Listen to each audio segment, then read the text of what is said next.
SBC Media. Welcome to iGaming Daily, analysing the news from the betting and gaming industry all over the globe. Supported by SBC Summit Barcelona, the industry-leading conference bringing you the future of sports betting and iGaming. If there was one elephant left in the room that could materially change the U.S. sports betting landscape, it was ESPN. And after a huge announcement on Tuesday, we're going to see just how big an impact the worldwide leader in sports is going to have on the betting industry. Penn announced a deal that could be worth up to $2 billion to rebrand its sportsbook to ESPN Bet this fall. And what does that mean for Barstool Sportsbook? Well, keep listening to find out on this episode of iGaming Daily, brought to you by SBC Summit Barcelona. I am your host, Jessica Welman. I'm the editor of SBC Americas. I'm joined by my senior journalist, Charlie Horner, and we've also got the editor of Payment Expert and Insider Sport, Joe Streeter, on the mics with us today. Guys, what was your first thought when you heard about this kind of blockbuster deal on Tuesday? Well, I mean, it's something that's thoroughly exciting. These are the kind of stories that we live for, we were waiting for, one of some of the big deals. So, yeah, I can't lie. There was a little bit of excitement. There was a lot of panic because I was in line at the post office and I was just like, of course, this is the time that I made a plan to run an errand to the post office. You know, Joe, I know you don't always, cover as much of the American sports betting scene, but was this one that was big enough to even register on your end? Of course. Super excited to see ESPN in the space. I wanted to ask you about just how significant that is in US in terms of US sports broadcasting, because from the outside looking in, they are a powerhouse, and to see them enter the space is super exciting, and excited to see what they can do and how they transform, and if they can make it worthwhile investment, because it is a hell of an investment. Yeah, it is a big investment. It is a 10-year deal, roughly $150 million a year that Penn will be paying to Caesars, in addition to a chunk of stock and as well potentially some additional stock if they hit certain performance triggers. In terms of ESPN in the States, for those of you who are not American, ESPN continues to have a very important place in the sports ecosystem. And, they've got Monday Night Football, they've got powerhouse NBA deals, MLB deals, college football deals, although this is a whole other pod. The college football landscape is kind of imploding in front of our very eyes right now as conferences fall apart, and what that means for TV, we don't really know. But here's what I will tell you guys. Each week when I want to watch my college football team or my college basketball team, I basically never know what channel they're going to be on. I've got to go and look and see, okay, this week USC is playing on the Pac-12 network. Next week, they're the evening game on ABC. And the same kind of goes for basically every league. MLB a little less so, because you have so many games and they have these deals with like Sinclair and things like that. But, it's not like it's appointment viewing for anything other than some of these kind of marquee events that ESPN has created, like, Monday Night Football. That is super, super interesting, because I think obviously the name brand of ESPN carries so much weight, but from what you're saying, the rights are a little bit more fragmented, and it's harder for them to carry the weight in terms of rights. That asset is going to be harder to maximize. Yeah, I mean, I'm sure there's still that audience of people, but I think it is shrinking, that come home, love sports, and just turn on ESPN to see what's on. But I think as we have new generations coming up, it's more about following your teams and your sports and what you want to root for. On the Q2 earnings call for Disney, Bob Iger kind of said, at some point, ESPN will move into a digital Netflix style space instead of being associated with cable. That day hasn't necessarily come yet, but it's the sports landscape is changing a lot. So I think it does kind of call into question how profitable and successful this can be. to just illustrate that point, in 2021, there were rumors that Caesars was going to do something similar with ESPN. And the price tag that was floating around then was $3 billion. So the price has gone down. And there is a parachute essentially in place 3 years in. Charlie, I'm going to let you tell our lovely audience what kind of benchmarks Penn thinks it's going to hit and what it needs to hit so that it won't abandon ship 3 years in. Yeah, so Penn are really ambitious with this. They want to have 20% of the online sports betting market by 2027. Well, let's consider that Barstool has less than 5. I mean, 4 to 5%, I think we said. 4 to 5%. So they are banking on this being a huge success and being a lot more successful than the Barstool venture. Now, considering that the ESPN is such a, it's a different beast compared to Barstool, that isn't necessarily unrealistic, but let's consider that FanDuel, DraftKings, and BetMGM hold around 80% of the market combined. For Barstool for Penn to try and get the other 20% is going to be very difficult. Yeah, Charlie, that's a great point. Throw in Caesars, and those 5 operators have 90% of the market right now. And in his comments on the Q2 earning call, Penn CEO Jay Snowden did say, he finds it kind of silly to assume that these market shares are set in stone and that they're inevitably going to be flexible. But we also have another player in the room that is starting its rollout that is also looking for this kind of market share, and that's Fanatics. I think it's safe to say just simple math tells you they both aren't getting to 15, 20%. So what do we make of, if you had to back one or the other, do you pick Fanatics or do you think ESPN Bet will be more successful? It's really difficult to say from this position.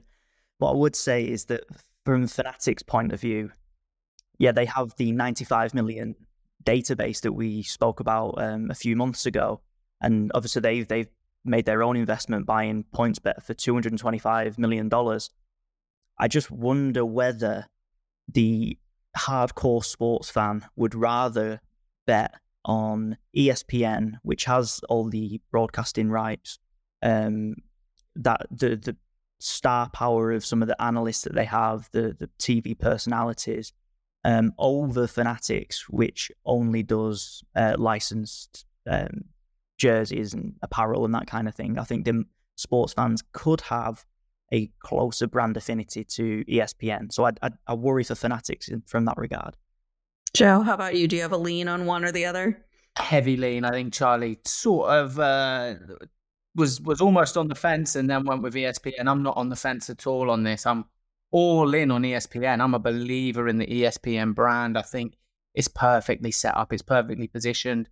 Obviously, it's an incredibly optimistic goal. It's also a long-term goal, right? And over time, I think they can certainly achieve that. I think with that ESPN branding behind them, if they can correctly utilize the assets.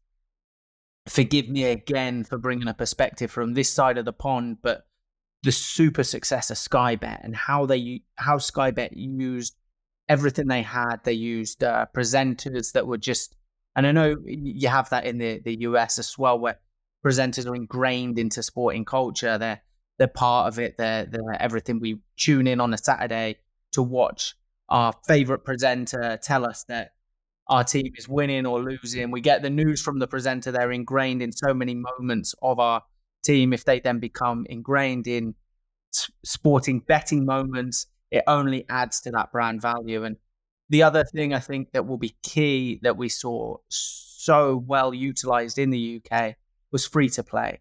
I know you guys love fantasy over there, and we love it a little over here, but we're not quite as fanatical about it. But I know you guys love it. If they can embrace that side of things and embrace the free-to-play side of things for prediction games. If you're going on a Saturday or a Monday night to ESPN Bet to make your free picks where you've got a super outside chance of winning or whatever, a ludicrous prize, you're going to stick about to make your bets, right? You're going to stick about to make your bets. And yeah, I think with that brand value, if they maximize those assets, the long-term goal, I'm a believer. And they're obviously believers too, because they aggressively pursued the ESPN Bet brand. Yeah. We're going to come back to this Sky Sports model in a second. Just some quick notes on this. Part of the deal with ESPN, it wasn't quite clear in the release, but it became apparent on the call. This does include the ability to market to the database of people. ESPN runs fantasy on ESPN.com. I think everybody I know has an ESPN fantasy account, even if they're very passive sports people, because they've played a March Madness bracket, they played some sort of Super Bowl game or a pick'em pool, or they have a season-long fantasy league. So when we talk about databases, you have a group of kind of activated, interested users in there. Charlie, I will push back a little on the Fanatic side. I think the benefit, and what I've heard from some people, is that this rewards program where you can rack up points and use them in the Fanatic store to buy jerseys and hats and things. Again, we'll see if regulators are as happy with that now that they've kind of sniped at that one instance. But I think that rewards program brings an appeal to people that maybe betting with your favorite sportscaster doesn't. So Sky Bet model, Charlie, you and was it you, Joe? Who else talked Fox Bet on the pod a couple of weeks ago? Was it you two? Craig, my bad. When you guys were discussing, the Fox Bet model was from the Sky Sports people, and this model crashed and burned. You can argue that it is because Flutter acquired FanDuel and they put all of their resources into FanDuel. I will point out and concede that when it did launch, it didn't really have a ton of scale. It was like Pennsylvania, New Jersey, Indiana, when these first states were rolling out. But they had nonstop ads with Terry Bradshaw and Cousin Sal and all of these Fox personalities encouraging people to bet on this site. But then they got on the site and they didn't really love the product. At the end of the day, the marketing is just one piece of the jigsaw. If you want to bring users in and you want to keep them, you've got to have an excellent product. And this is something that that Jay Snowden was talking about yesterday on his investors call, is that they're going to try and make this product as good as it can be. They referenced the success of the Score up in Ontario, saying that they have double-digit market share leadership in Ontario. And they're going to try and replicate that model of having the media and the sports betting casino in the same app, having the ability to read your sports news, keep up to date with the scores, and maybe go into a bet or a live in-play bet from those scores. So whether that model will work in America, in the US, potentially, but I think it comes back to that point that the product has to be immaculate, especially when the competition is so fierce. Yeah. I mean, you do make a good point too. In Canada, the Score app is kind of what everybody has to go and look at. I think everybody has the ESPN app on their phone, and the kinds of integrations and things you see within the app could be a big differentiator. So it was the product that let things down for Fox Bet. It was the overall end product. And then because the market's quite competitive, they couldn't convert that to, even though they got people on the app, they couldn't convert them to customers. I don't remember the product rating particularly well. I do know, I think they were also one of those, there were a couple apps when sports betting first started in the US that were fully committed to like the British odds presentation versus the US odds presentation. And I think that threw people a bit. But I don't think it's just endemic to Fox Bet. I think the idea of, appealing to the sportscasters that you listen to and wanting to bet with them, it just hasn't, NBC Sports tried this with PointsBet. They have this big integration, and we'll see if when Fanatics comes in, they're going to adopt this, they're going to grandfather in that NBC deal. If they can do something a little more interesting with it in terms of what they were doing. The whole Bally's pitch, they paid a boatload of money to put their names on these regional sports networks. And, it hadn't translated to market share again because the product wasn't particularly good. I think the PointsBet product is the best one of these in terms of them, but I'm just speaking for myself here. I don't really care if I'm betting where the guy who's calling the football game is betting.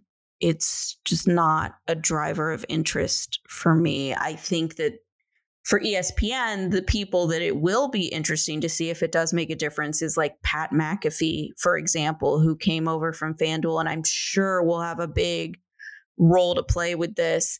Then you think about somebody more polarizing like a Stephen A. Smith, and I was joking with my friends. I'm like, you almost wonder if they just tell him not to mention the betting app at all because people there's a large group of people that really hate that guy. Well, this is the other side of the coin, and something we see in the UK, I think, with presenters, and also forgive me for I feel like I mention it often, but a UFC fan, and we have Gianni the Greek, who's the Greek, the tipster, the hardcore fan base or the hardcore betting fan base. Some of them dislike him, and some of them go against him, but that works as well because he tips the over. You back the under, and then you relish in laying his bets. And so it works both ways. So if you bet against a Stephen A. Smith and you come up trumps, you feel like you've got one over on the presenter that you're sort of betting against. It works both ways for sure. Joe, I think you've teed me up perfectly to transition this discussion to the Barstool of it all, because what you just described was kind of what the sales pitch was on Barstool, that yes, this is an extremely polarizing group, but they've got a band of extremely loyal fans, and they've got a band of people that are eager to, bet against them because they think they're a bunch of idiots. We learned on the earnings call that, when this deal was happening, I believe the number they threw out was 60 million people are the Barstool audience. That ended up to, over the course of 3 years, translating to 1.5 million active users, average age of 29, that, you're converting 2.5% of the audience into bettors, and that translated to 4% of the market. So I'd love to hear, Charlie, what do you think? Why did Barstool just never quite click in the United States? Well, Barstool, as we all know, it's well known for its controversial, it's out there, it's over the top type of content, and obviously under the stewardship of Dave Portnoy, that's the brand that they built themselves over a decade or even more. But when Penn took over, all of a sudden you're in a regulated market with the sportsbook. You're a public listed company. You've got to take on all of the responsibilities that come alongside that, and the accountability that comes with it as well. And it's not necessarily conducive with the very over the top, bashy, leery content that Barstool was known for. So I think I think everyone could see that it wasn't really sustainable in that kind of model. So I'm not terribly surprised that that it's ended up the way it has done. Yeah, what did Snowden say? He described it as we were uncomfortable owners of Barstool. Was that the word? He said we were an unnatural owner, and that there can only really be one owner of Barstool, and that is Dave Portnoy. And Dave Portnoy now owns Barstool. I think the fascinating piece of this, Penn spent close to $550 million on Barstool, and they sold it back to Dave Portnoy for some non-competes and $1 American dollar. That's crazy, right? That is he the biggest winner out of all of this? Yeah, I think so. And it's really interesting because you don't buy Barstool and try and corporatize Barstool. Barstool's going to Barstool. I'll be honest, confession hour, I engage in Barstool content every now and then. I wouldn't describe myself as a hardcore fan, but the more they've brought in football or soccer streamers, and we have fan cams and they watch, they're funny. They're unhinged. They're raw. They're not very corporate though. They're not very corporate. They're not very regulated. But that's what you want. So you can't buy Barstool and then try and turn it into something that is a real corporately acceptable product, because it's never going to be that. That's not how it became what it was. So yeah, it always felt like a partnership or marriage that was doomed. I mean, he's 100% the big winner out of this. I mean, I saw his emergency press conference late on Tuesday, and you could see the glee on his face and the joy in his voice. He's sold this company. I mean, let's not kid ourselves. He didn't pocket all $550 million. He hasn't been the sole owner of Barstool for a very long time. But let's say he might have owned 10%, 15%. He's pocketed millions of dollars, and he's got it back for $1, 100% ownership. And they can go back and do the content that they are really famous for and do it even more extremely, which is, in this sort of polarized social media age, is going to get more traction. So I think, yeah, Dave Portnoy, the big winner.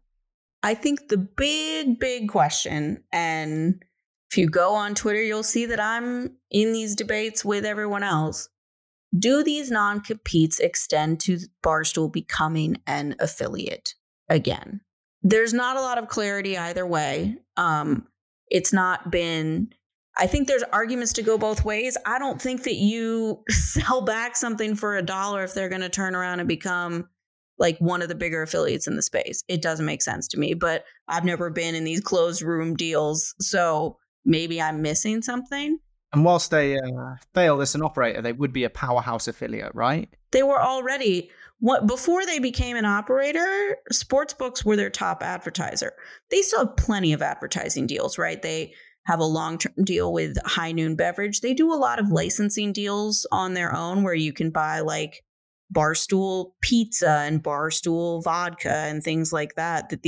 And those deals are lucrative, that I think for Dave Portnoy, you can still make a pretty penny running Barstool Media, doing ad deals without sports betting. But the big question is going to be, over the next, couple of months, now that he owns Barstool again, are they going to start sending people to Caesars or DraftKings or FanDuel? And it'll be very interesting to see if that is or is not part of the deal. And then in the meantime, credit to Dustin Gauker for calling it Zombie Barstool. We're not getting the ESPN Bet reskinning of the Barstool app until November. So right now, Barstool Media now belongs to Dave Portnoy. It isn't Penn's anymore. And for the next 3 months, it's still Barstool Sportsbook. I mean, I assume they just don't do marketing and they don't do the build-up and they don't do offers, but it'll be interesting to see, right? What do the next 3 months look like for this sportsbook as it continues to operate before the switchover? Do you just, go into autopilot?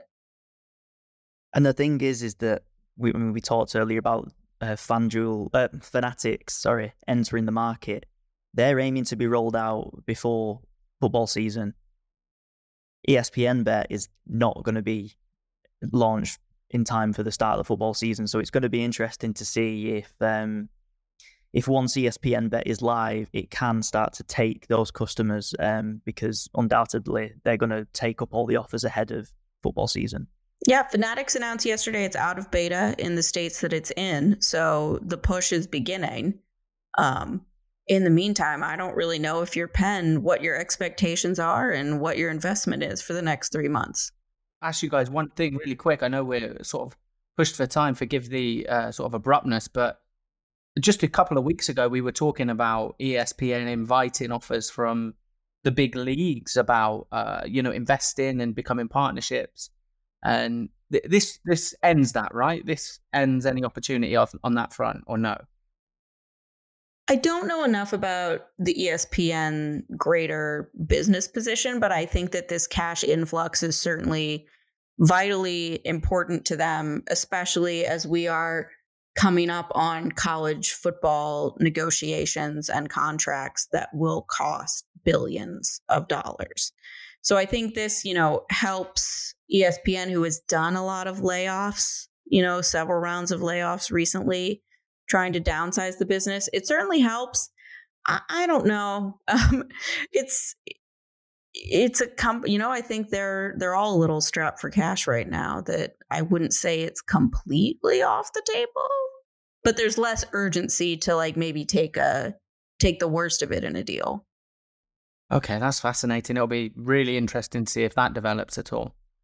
What I would say just on that is I could imagine there might be a few headaches on regulators' desks if some of the sports leagues invested in a company that was licensing out its brand for a sports book. So I think, though, you keep in mind, in some states, teams themselves are the license holder, like Arizona, the Arizona Diamondbacks, the Arizona Cardinals, the Phoenix Suns, they are all technically holders of a sports betting license. But it's very arm's length away, right? They hold the license and then they agree to a deal with an operator, and the operator kind of runs the day-to-day operations on this. I think, too, the reason that this is a licensing deal, and that's very specifically what Bob Iger called it, is so that Disney and ESPN does not get subjected to the regulatory process. We had a conversation internally on Slack where someone asked, why wouldn't they just do it themselves? And I was like, because Bob Iger does not want to be vetted in 35 states, given fingerprints, his baptism certificate and an entire background check. There are plenty of people in the Disney organization that do not want that kind of exposure. And so they need to maintain a minority position in terms of how much they own and not exceed the percentage threshold to be vetted as a key stakeholder. Maybe it's not as alarming to regulators as it will be, but it is a good, something we'll certainly be talking about going forward on SBC Americas is kind of what this means for customers. Are you going to see a Scott Van Pelt give you his betting insight of the day? And how do we know that betting insight of the day is actually Scott Van Pelt and it's not, Penn calling up Scott Van Pelt and saying, we need you to tell people to bet the other side of this line? Do I think this would ever happen? No. But the question in a regulated space is, how do you make it clear that it can't happen versus just accepting the benefit of the doubt? So certainly a discussion to have going forward. Yeah, those are they're conspiracy-ish theories, right? They're a little bit conspiratorial. They're ones that I've heard had in pubs at 2 p.m. before the football starts about Sky Bet and Sky Sports on a Saturday. So yeah, that's an issue I'm sure you're going to have to overcome in the US because it will arise for sure. Yeah, I mean, it's already kind of come to fruition a bit with Sham Sharani and the NBA draft. Trust me, if a sportsbook's going to rig a market, they're not rigging the NBA draft market. There's just not enough money to be made on that one. But yeah, we will have those follows going forth on SBC Americas. Joe, anything going on I know Payment Experts, you guys have been doing some webinars. Is that something people can still get in on? Of course. It kicked off yesterday in really strong style, talking about verification. It's a little bit left field from this conversation we've just had, but talking about verification, KYC, and I guess to bring it back, the player experience that is so vital, that will be so vital for ESPN Bet as they move forward and progress. But that series continues next week, talking about instant payments. So really exciting. We've got some big names coming into the lineup as well. So yeah, really exciting times. Get involved on paymentexpert.com and follow the links. Yeah, so be sure to check that out. Be sure to keep following SBC Americas as I think we're going to be, Charlie, I'm going to warn you right now, writing more and more about this in the coming weeks. So you guys can follow that there. And of course, be sure to check in every day and listen to the newest episode of iGaming Daily.